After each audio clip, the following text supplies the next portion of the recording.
Bacaan pertama. Bacaan diambil dari kitab Kejadian. Israel lebih mengasihi Yusuf dari semua anaknya yang lain, sebab Yusuf itulah anaknya yang lahir pada masa tuanya, dan ia menyuruh membuat jubah yang maha indah bagi dia.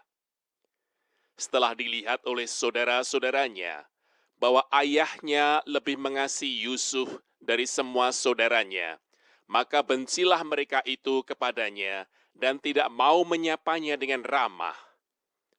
Pada suatu kali pergilah saudara-saudaranya mengembalakan kambing domba ayahnya dekat Sikem.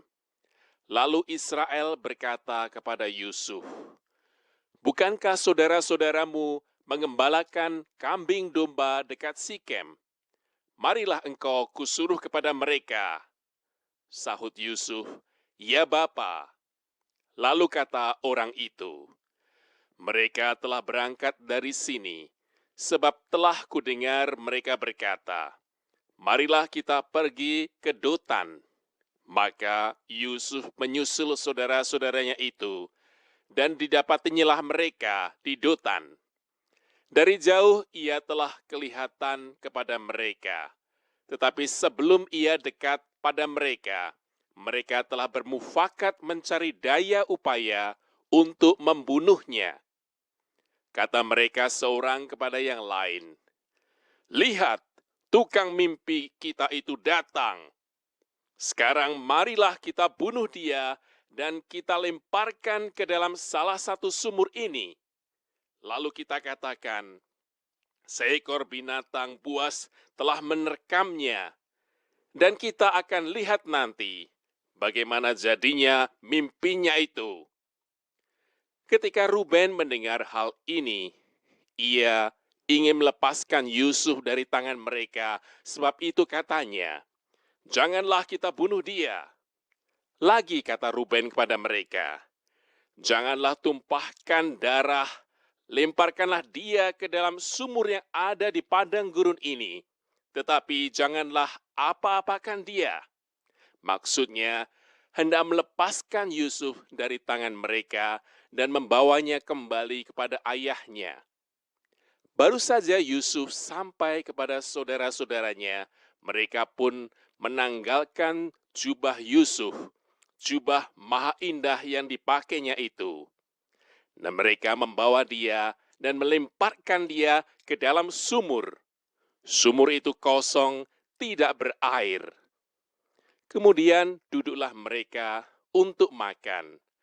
Ketika mereka mengangkat muka, kelihatanlah kepada mereka suatu kafilah orang Ismail datang dari Gilead dengan untanya yang membawa damar, balsam, dan damar ladan.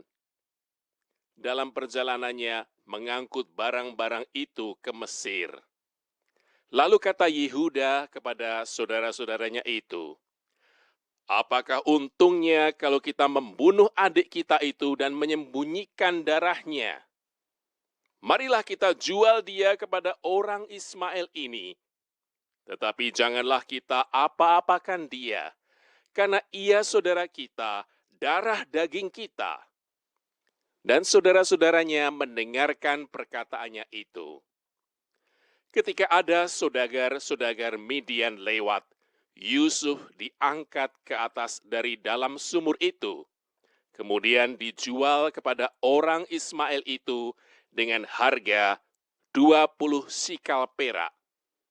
Lalu Yusuf dibawa mereka ke Mesir. Demikianlah sabda Tuhan.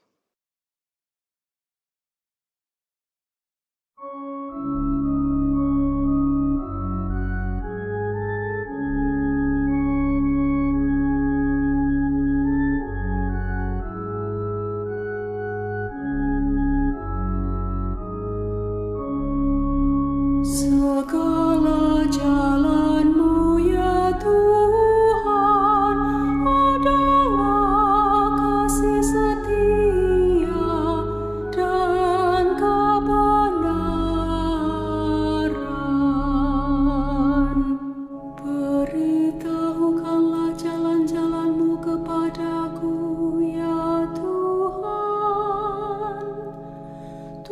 tunjukkanlah lorong-lorong-Mu kepadaku. Bawalah aku berjalan dalam kebenaran-Mu dan ajarlah aku. Sebab Engkaulah Allah yang menyelamatkan daku. Segala jalan-Mu ya Tuhan adalah kasih setia dan kebenaran. Ingatlah segala rahmat dan kasih setia-Mu ya Tuhan. Sebab semuanya itu sudah ada sejak purbakala. Tetapi ingatlah kepadaku sesuai dengan kasih setia-Mu.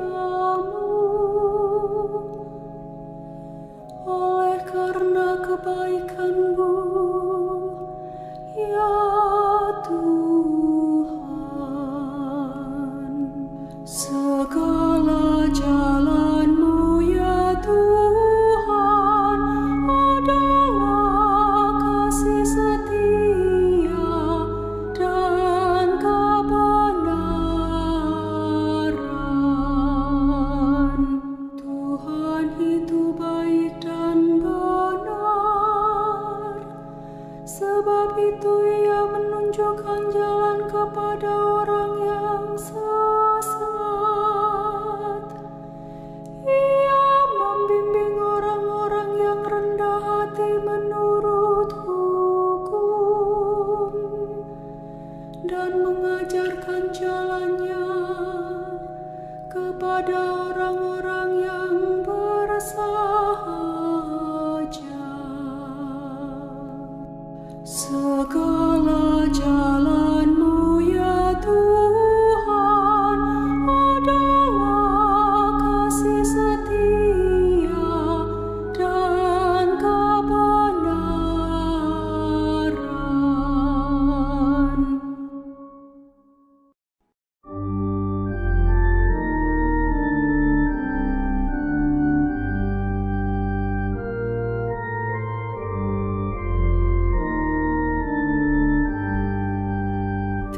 Terpujilah Kristus Tuhan, Raja mulia dan kekal.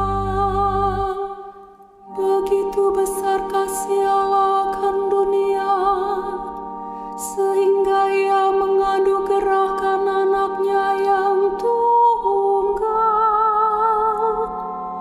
supaya setiap orang yang percaya kepadanya beroleh hidup yang kekal. Terpujilah Kristus Tuhan, Raja mulia dan kekal.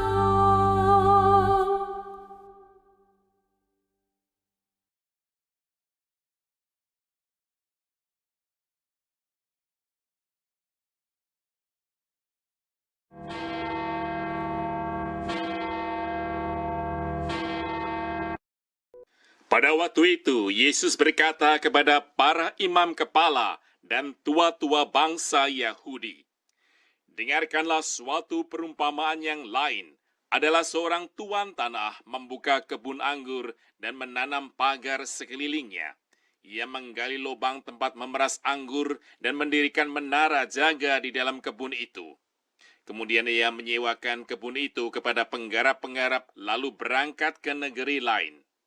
Ketika hampir tiba musim petik, ia menyuruh hamba-hambanya kepada penggarap-penggarap itu untuk menerima hasil yang menjadi bagiannya. Tetapi penggarap-penggarap itu menangkap hamba-hambanya itu. Mereka memukul yang seorang, membunuh yang lain, dan melempari yang lain pula dengan batu. Kemudian Tuhan itu menyuruh pula hamba-hamba yang lain lebih banyak daripada yang semula. tetapi mereka pun diperlakukan sama seperti kawan-kawan mereka. Akhirnya ia menyuruh anaknya kepada mereka, katanya, "Anakku akan mereka segani."